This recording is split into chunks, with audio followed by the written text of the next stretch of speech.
Today I wanted to talk about avoiding arbitration agreements. Arbitration agreements have become the next wave of tort reform.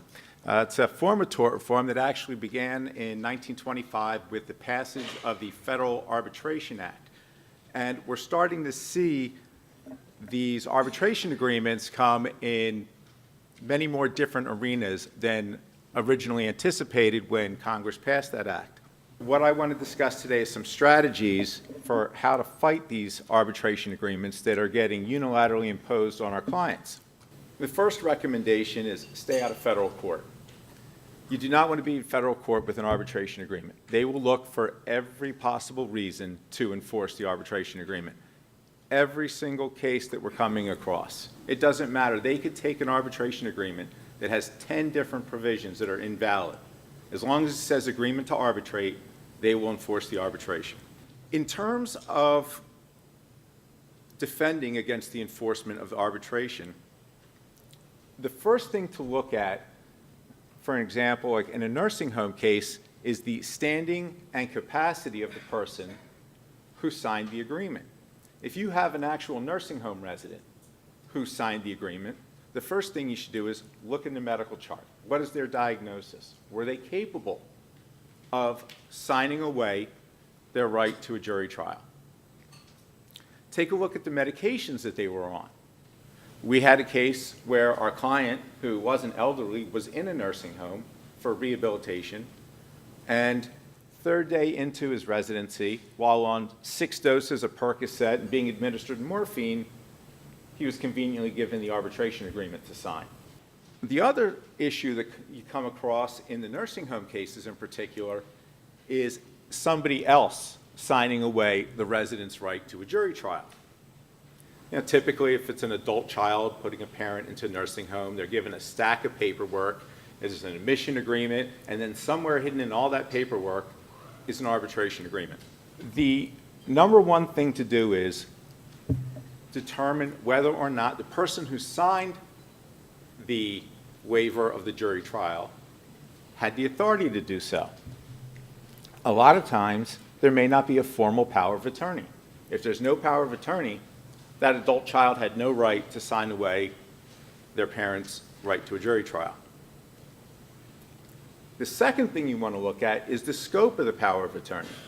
Some power of attorneys, the way they're written, may not include a provision that allows you to waive somebody else's right to a jury trial.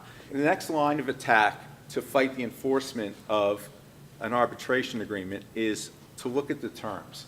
This is a provision from one arbitration agreement that we contested. And what's important was not only did the arbitration agreement waive the right to a jury trial, it included a limitation on damages.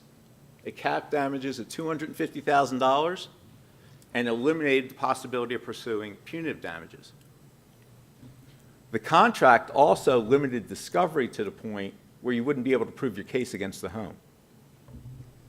The line of attack on an arbitration agreement that contains these kind of limitations is that a cap on damages is against public policy. And when you look at that provision and you say, okay, that violates public policy, the whole contract shouldn't be enforceable. What we're also seeing is that larger corporations that have adopted arbitration agreements as part of their policy, they use it as an intimidation factor for attorneys.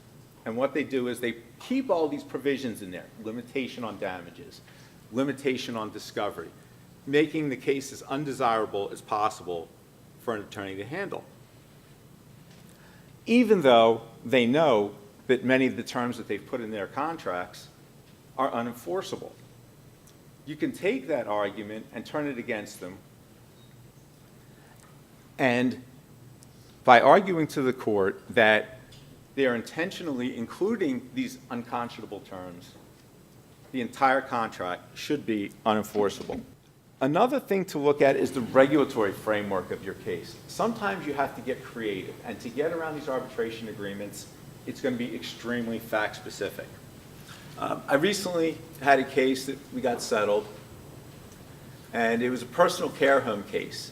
And the Pennsylvania Code has a whole set of regulations that apply to personal care homes. And one of the regulations is that the contract has to be completed, reviewed, and explained to the resident and the resident's designated person prior to signature. It has to be co-signed by the designated person. This was the signature portion of my client's original contract that did not have an arbitration agreement. During the course of the residency, they went to my client and had her sign a binding arbitration agreement. What we have this page here with the signatures, at the beginning when my client entered the home, her son had power of attorney. Her son was her legal representative, the responsible party. He signed everything. When they instituted the new arbitration agreement, they had my almost 90-year-old client sign it without even telling her son that they were now trying to impose a binding arbitration agreement on her. So the argument became, using the regulatory framework, well, you didn't you didn't go over it with the responsible party, and you didn't have the responsible party sign it. So the agreement was not binding. In terms of general recommendations, judges let you do discovery typically when there's an arbitration agreement dispute. Take aggressive discovery. A lot of times, big companies, they use scripts that tell you how to convince someone to sign an arbitration agreement. You can get great information out of there.